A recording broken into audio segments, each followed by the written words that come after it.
तीन साधु और एक विधवा औरत। अध्याय 1। अंधकार में गिरी नारी। बहुत समय पहले की बात है। एक सुंदर गांव था जिसका नाम था शांतिपुर। यह गांव पहाड़ों और घने जंगलों से घिरा हुआ था। यहाँ के लोग सीधे साधे थे, खेती बाड़ी करके जीवन यापन करते थे।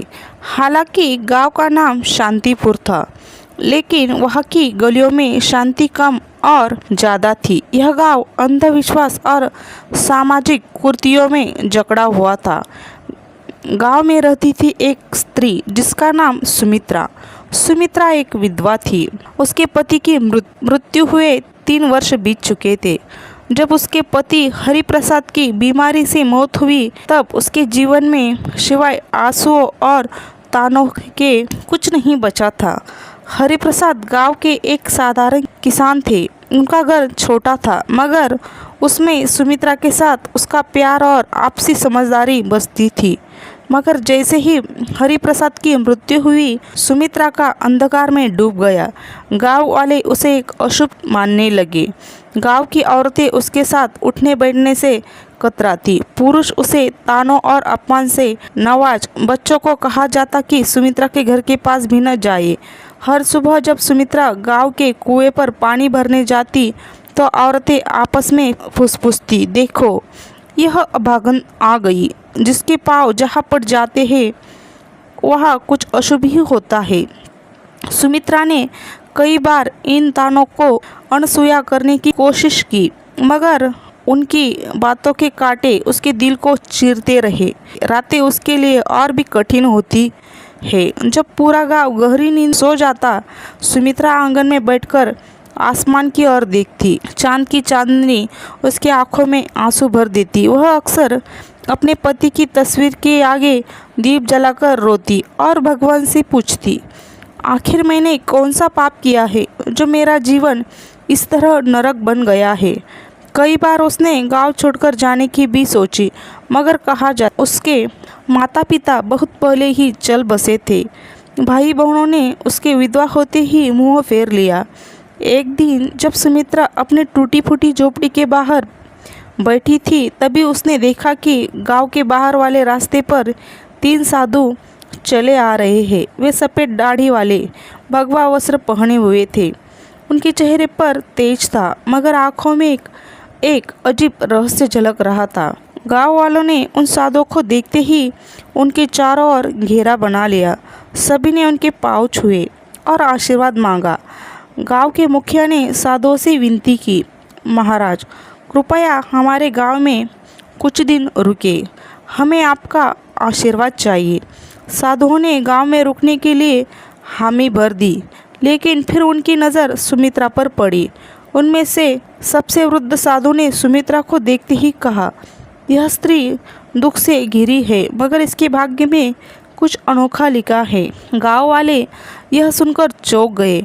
उन्हें विश्वास नहीं हो रहा था कि वह सुमित्रा, जिसे वे अशुभ मानते थे, उसके भाग्य में कुछ खास हो सकता है। सुमित्रा खुद भी हैरान थी। उसके मन में सवाल उठे, आखिर यह साधु कौन है और मेरे भाग्य के बारे में ऐसा क्यों कह रहे हैं। तीनों साधु गांव के बीचों बीच स्थित एक पुराने मंदिर में ठहरे। यह मंदिर वर्षों से वीरान पड़ा था, मगर साधुओं की आते ही वहाँ रौनक लौट आई। गांव वाले उन्हें देखने के लिए रोज वहां पहुंचते और उनके प्रवचनों को सुनते। सुमित्रा भी मंदिर के बाहर खड़ी होकर साधुओं की बातें सुनती, लेकिन गांव के लोग उसे भीतर जाने नहीं देते थे। एक दिन जब सभी लोग प्रवचन सुन रहे थे, तब सबसे वृद्ध साधु ने कहा, हर व्यक्ति के जीवन में दुख आते हैं, लेकिन केवल वही व्यक्ति अपने भाग्य को बदल सकता है जो अपने भीतर छिपे रहस्य को पहचान ले। सुमित्रा को यह सुनकर अजीब लगा। वह सोचने लगी, क्या मैं अपने दहक को दूर कर सकती हूँ? क्या मैं अपने भाग्य को बदल सकती हूँ? 3 साधु कौन थे? तीनों साधु साधारण व्यक्ति नहीं थे। उनकी आंखों में गहरी समझ थी और उनके शब्दों में अपार शक्ति। पहले साधु का नाम ज्ञानानंद। वे आध्यात्मिक ज्ञान के जाता थे। उनका कहना था कि दुनिया में कोई भी दहक तब समाप्त नहीं हो सकता जब तक मनुष्य स्वयं को नहीं पहचान लेता। दूसरे साधु का नाम कर्मानंद थे। कर्म के सिद्धांत को मानते थे। उनका कहना था कि भाग्य से बड़ा केवल कर्म होता है। यदि किसी का जीवन अंधकारमय है तो उसे केवल अपने कर्मों से ही रोशनी में बदला जा सकता है। तीसरे साधु का नाम ध्यानानंद थे। वे साधना और ध्यान के मार्ग पर चलते थे। उनका कहना था कि आत्मा को शांत करने के लिए मन को नियंत्रित करके कोई भी व्यक्ति अपने दुखों से मुक्ति पा सकता है। रात के समय जब गांव वाले अपने घर पर चले गए तो सुमित्रा मंदिर के पास आई। उसे विश्वास नहीं हो रहा था कि तीनों साधु सच में उससे मिलना चाहते हैं। जैसे ही वह मंदिर के अंदर पहुंची, तीनों साधु उसकी ओर देखने लगे। कुछ देर तक कोई कुछ नहीं बोला। फिर ज्ञानानंद बोले, हमें क्यों ढूंढ रही हो पुत्री? हमें क्यों ढूंढ रही हो पुत्री?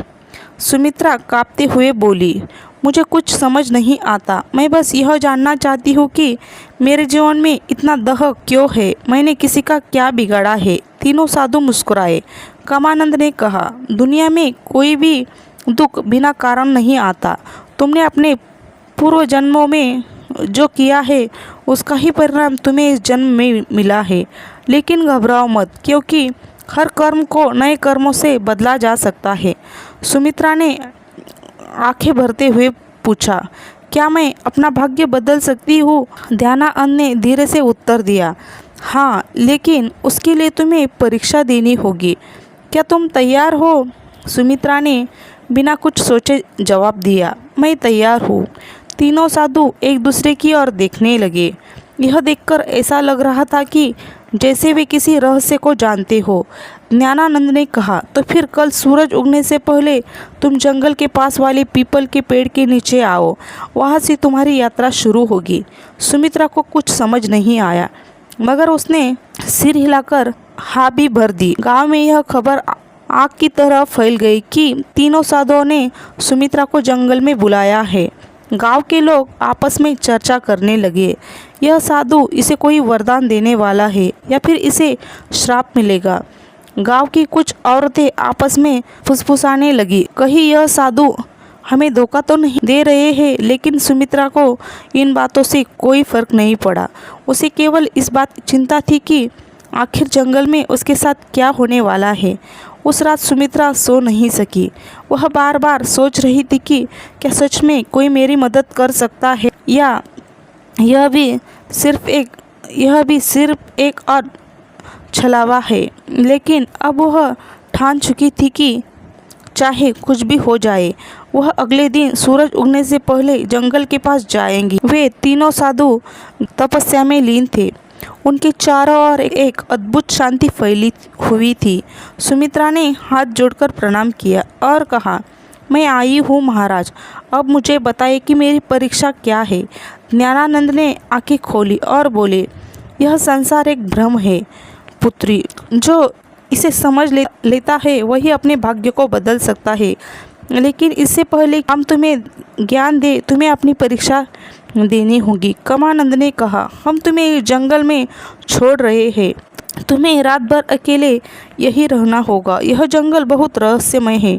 यहाँ जंगली जानवर भी है और अदृश्य शक्तियाँ भी। लेकिन अगर तुम्हें अपना डर छोड़ दिया तो तुम पहली परीक्षा पास कर जाओगी। सुमित्रा को यह सुनकर झटका लगा। रात भर अकेले जंगल में वह डर गई थी, लेकिन उसने अपने भीतर हिम्मत जुटाई और कहा, मैं तैयार हूँ। तीनों साधु मुस्कुराए और बोले, हम कल सुबह सूरज उगने के बाद यहाँ आएंगे। तब तक तुम्हें अकेले रहना होगा। इतना कहकर तीनों साधु जंगल से दूर छोर की ओर चले गए और सुमित्रा अकेली रह गई। शाम ढलते ही जंगल में अंधेरा छाने लगा। चारों ओर अजीब अजीब सी आवाज़ें आने लगी। दूर किसी पेड़ पर उल्लू बोल रहा था। सरसरा की आवाज़ें आ रही थी। सुमित्रा ने अपने दिल को संभाला और एक पेड़ के नीचे बैठ गई। लेकिन जैसे ही रात गहराने लगी, भय भी बढ़ने लगा। अचानक उसे लगा कि कोई परछाई उसकी ओर बढ़ रही है। उसका दिल जोर जोर से धड़कने लगा। क्या यह कोई जंगली जानवर है या कोई भूत? लेकिन तभी उन साधुओं की बात याद आई, अगर तुमने अपना डर छोड़ दिया तो तुम पहली परीक्षा पास कर जाओगी। उसने अपनी आंखें बंद की, गहरी सांस ली और खुद से कहा, मुझे डरना नहीं चाहिए, मैं यहाँ अकेली नहीं हूँ, मेरे साथ भगवान है। जैसे ही उसने यह सोचा, वह परछाई धीरे धीरे गायब हो गई। रात भर वह इसी तरह अपने डर से लड़ती रही। कभी कोई आवाज़ सुनाई देती, कभी अजीब सा कंपन महसूस होता, लेकिन उसने खुद को शांत रखा और हिम्मत नहीं हारी। सुबह की पहली किरण और सफलता। जैसे ही सूरज की पहली किरण जंगल में पड़ी, सुमित्रा ने राहत की सांस ली। थोड़ी देर बाद तीनों साधु वहां पहुंचे और देखा कि सुमित्रा मुस्कुरा रही है। ज्ञानानंद बोले, पुत्री, तुमने अपनी पहली परीक्षा पास कर ली है, तुमने डर को जीत लिया है। अब तुम्हारे जीवन में बड़ा बदलाव आने वाला है। सुमित्रा की आंखों में आशा की चमक थी। वह समझ गई थी कि डर केवल हमारे मन में होता है और जब हम उसका सामना करते हैं तो वह खुद ही समाप्त हो जाता है। सुमित्रा की पहली जीत। जंगल में भय से भरी रात बिताने के बाद सुमित्रा की आंखों में अब डर की जगह आत्मविश्वास था। जब सूरज की पहली किरणें जंगल की शाखाओं में छनकर उसके चेहरे पर पड़ी तो उसने महसूस किया कि वह पहले से कहीं अधिक शांत और मजबूत हो चुकी है। तीनों साधु मुस्कुरा रहे थे। ज्ञानानंद बोले, पुत्री, तुमने पहली परीक्षा पास कर ली, अब तुम तैयार हो दूसरी परीक्षा के लिए? सुमित्रा ने विनम्रता से सिर झुकाया और कहा, मैं तैयार हूँ महाराज। तीन साधुओं का रहस्य। तीनों साधु सुमित्रा को लेकर एक पहाड़ी के ऊपर बने एक पुराने मंदिर में गए। यह मंदिर देखने में साधारण था, लेकिन वहाँ एक अजीब सी ऊर्जा महसूस हो रही थी। जैसे ही सुमित्रा ने मंदिर के द्वार पर कदम रखा तो उसे अपने शरीर में एक हल्की कंपन महसूस हुई। तभी ध्यानानंद ने कहा, अब समय आ गया है कि हम तुम्हें अपने वास्तविक स्वरूप के बारे में बताएं। सुमित्रा चौंक गई। आपका वास्तविक स्वरूप? ज्ञानानंद ने अपनी आंखें बंद की और अचानक उनके शरीर से एक तेज प्रकाश निकलने लगा। उसी क्षण कमानंद और ध्यानानंद प्रकाश से घिर गए। कुछ ही क्षणों में उनके सामने साधारण मनुष्य के बजाय तीन दिव्य प्राणियों की आकृतियाँ खड़ी थी। वे देवता थे। सुमित्रा विस्मय से देखती रह गई। वह कुछ कह ही नहीं पाई। कमानंद बोले, हम साधारण साधु नहीं हैं पुत्री, हम तीनों ब्रह्मा, विष्णु और महेश के दूत हैं और इस पृथ्वी पर कुछ विशेष उद्देश्य के लिए आए हैं। ध्यानानंद आगे बोले, हमें आदेश मिला था कि हम किसी ऐसी व्यक्ति की परीक्षा ले जो सच्चे मन से अपने भाग्य को बदलना चाहता हो, और हमने तुम्हें चुना। सुमित्रा की आंखों में आंसू आ गए। उसे अब समझ में आ रहा था कि यह साधु कोई आम संत नहीं थे। दूसरी परीक्षा, त्याग और समर्पण। ज्ञानानंद ने कहा, तुमने डर पर विजय पा ली, लेकिन अब तुम्हें एक और परीक्षा देनी होगी, त्याग की परीक्षा। सुमित्रा ने पूछा, क्या त्याग करना होगा? कमानंद बोले, तुम्हें अपने सबसे प्रिय वस्तु का त्याग करना होगा, वही वस्तु जिससे तुम्हारा सबसे अधिक लगाव हो। सुमित्रा सोच में पड़ गई। उसके पास वैसा कुछ भी नहीं था, मगर फिर उसे अपने पति की तस्वीर याद आई, हरिप्रसाद की। मृत्यु के बाद वह एक चीज़ थी जिसे वह खुद को जोड़ कर रखती थी। जब भी वह दुखी होती, उस तस्वीर को देखती और अपने पति को याद करती। उसने धीरे से पूछा, क्या मुझे अपने पति की तस्वीर को छोड़नी होगी? ध्यानानंद बोले, अगर वही तुम्हें सबसे प्रिय वस्तु है तो हाँ, लेकिन याद रखो, सच्चा त्याग तभी होता है जब वह स्वेच्छा से किया जाए। अगर तुम इस परीक्षा के लिए तैयार नहीं हो तो हम तुम्हें बाध्य नहीं करेंगे। सुमित्रा के मन में संघर्ष हो गया। क्या वह अपने पति की अंतिम निशानी को छोड़ सकती है? उसने कुछ देर तक सोचा और फिर कहा, अगर मेरे जीवन को बदलने के लिए यह आवश्यक है तो मैं तैयार हूँ। तीनों साधु मुस्कुरा उठे। तो जाओ, अपनी सबसे प्रिय वस्तु को गांव के तालाब में प्रवाहित कर दो। त्याग का क्षण। सुमित्रा गांव वापस आई और अपनी झोपड़ी में गई। वह एक पुराने संदूक में वह तस्वीर रखी हुई थी। उसने कांपते हाथों से उसे उठाया और तालाब की ओर चल पड़ी। गांव के कुछ लोग उसे ऐसा करते देख रहे थे। वे आपस में बात कर रहे थे। अब यह पागल हो गई है, अपने पति की तस्वीर को फेंक रही है। लेकिन सुमित्रा ने उनकी बातों पर ध्यान नहीं दिया।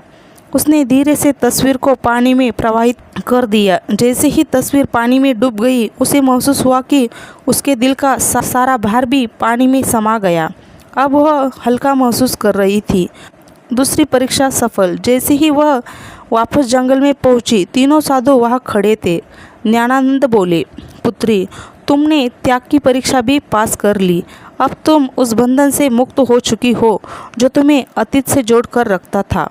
सुमित्रा को अब सच में लगने लगा कि उसका जीवन रहा है। ध्यानानंद बोले, अब तुम्हारी अंतिम और सबसे कठिन परीक्षा बाकी है। सुमित्रा सिर झुका लिया। मैं तैयार हूँ महाराज। तीसरी और सबसे कठिन परीक्षा।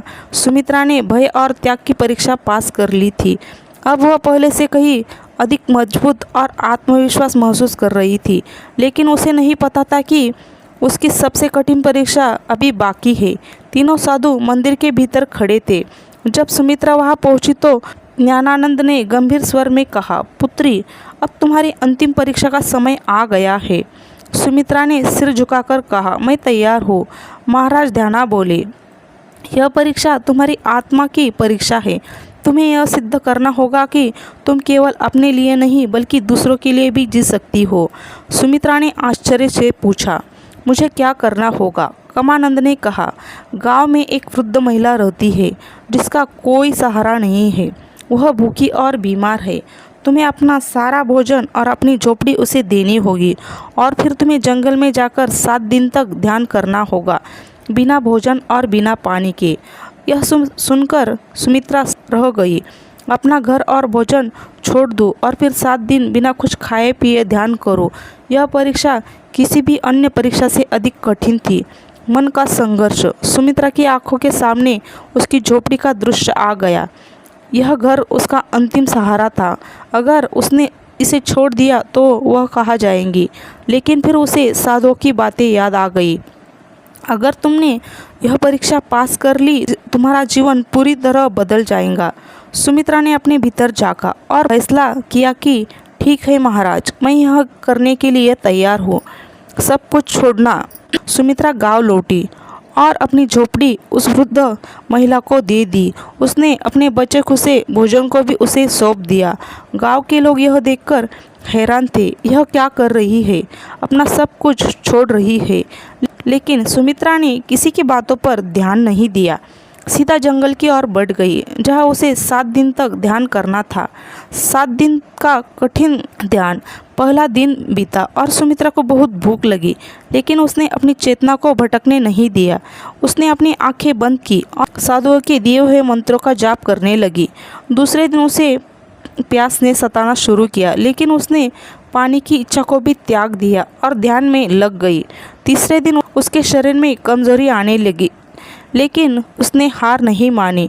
चौथे दिन उसे लगा कि वह अब और नहीं सह पाएंगी, लेकिन तभी उसे साधुओं की बातें याद आ गई। सच्ची शक्ति शरीर में नहीं, मन में होती है। 5वें और 6ठे दिन वह पूरी तरह ध्यान में डूब गई थी। अब उसे भूख प्यास महसूस नहीं हो रही थी। 7वें दिन जब सूरज उगा तो कुछ अद्भुत हुआ। सुमित्रा की आत्मा एक नई ऊर्जा से भर गई। उसे महसूस हो रहा था कि जैसे वह साधारण स्त्री नहीं बल्कि एक दिव्य शक्ति से जुड़ चुकी है।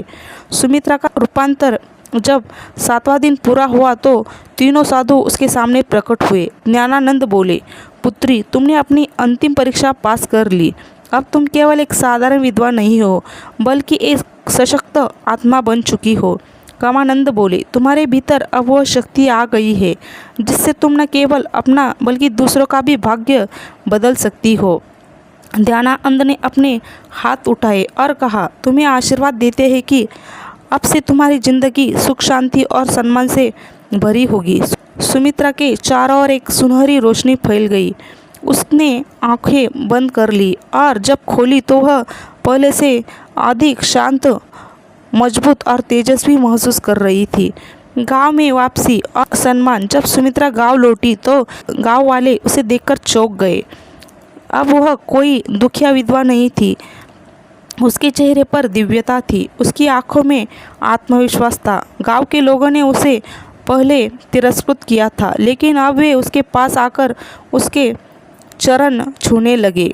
माँ, हमें क्षमा करो, हमने तुम्हारा अपमान किया था, लेकिन अब हमें समझ आ गई हो कि तुम कोई साधारण स्त्री नहीं हो। सुमित्रा मुस्कुराई और कहा, सच्ची शक्ति बाहर नहीं, हमारे भीतर होती है। जब हम अपने डर पर, अपने मोह और अपने अहंकार को त्याग देते हैं, तभी हम असली शक्ति को प्राप्त कर सकते हैं। गांव वालों ने उसे गांव की सम्माननीय महिला घोषित कर दिया। अब वह पूरे गांव की मार्गदर्शक बन गई थी। तीनों साधुओं का आशीर्वाद और विदाई। तीनों साधु फिर से उसके सामने प्रकट हो गए। ज्ञानानंद बोले, हमारा कार्य पूरा हुआ, अब हमें वापस जाना होगा। सुमित्रा ने हाथ जोड़कर कहा, मैं आपकी आभारी हूँ महाराज। आपने मुझे सिखाया कि सच्चा सुख और शक्ति हमारे भीतर है। कमानंद मुस्कुराई और बोले, तुम अब केवल अपने लिए नहीं बल्कि पूरे संसार के लिए जियोगी। ध्यानानंद ने हाथ उठाए और आशीर्वाद दिया, तुम्हारा जीवन अब एक नई रोशनी से भरा रहेगा।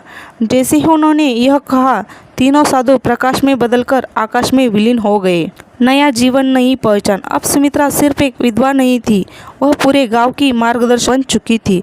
उसने गांव में शिक्षा और सेवा, परोपकार की एक नई लहर चलाई। जहां पहले लोग उसे अपशकुन मानते थे, अब वे उसकी सलाह के बिना कोई भी निर्णय नहीं लेते थे। अब वह सिर्फ एक सुमित्रा नहीं थी, वह माँ सुमित्रा बन चुकी थी। कहानी का सार, एक डर को हराकर ही हम सच्ची शक्ति प्राप्त कर सकते हैं। 2. त्याग और समर्पण में जीवन में नई ऊंचाइयाँ मिलती है। सच्चा परिवर्तन बाहर से नहीं, भीतर से आता है। जो खुद को बदल सकता है, वह पूरे समाज को बदल सकता है। अंतिम शब्द, 3 साधु और विधवा सुमित्रा। यह कहानी हमें यह सिखाती है कि हमारा भाग्य हमारे हाथ में है। यदि हम अपने डर, अपने मोह और अपने अहंकार को त्याग दें तो हम जीवन में कुछ भी हासिल कर सकते हैं। आपको यह कहानी कैसे लगी? अगर आपको साधु और एक विधवा की यह प्रेरणादायक और रोचक कहानी पसंद आए तो प्लीज़ हमारे चैनल को ज़रूर सब्सक्राइब करें। आपकी राय हमारे लिए बहुत ही महत्वपूर्ण है, इसलिए कमेंट में बताएं कि आपको यह कहानी कैसे लगी। ऐसे ही नई और रोमांचक कहानियाँ सुनने के लिए वीडियो को लाइक कीजिए और हमारे चैनल को सब्सक्राइब कीजिए। धन्यवाद।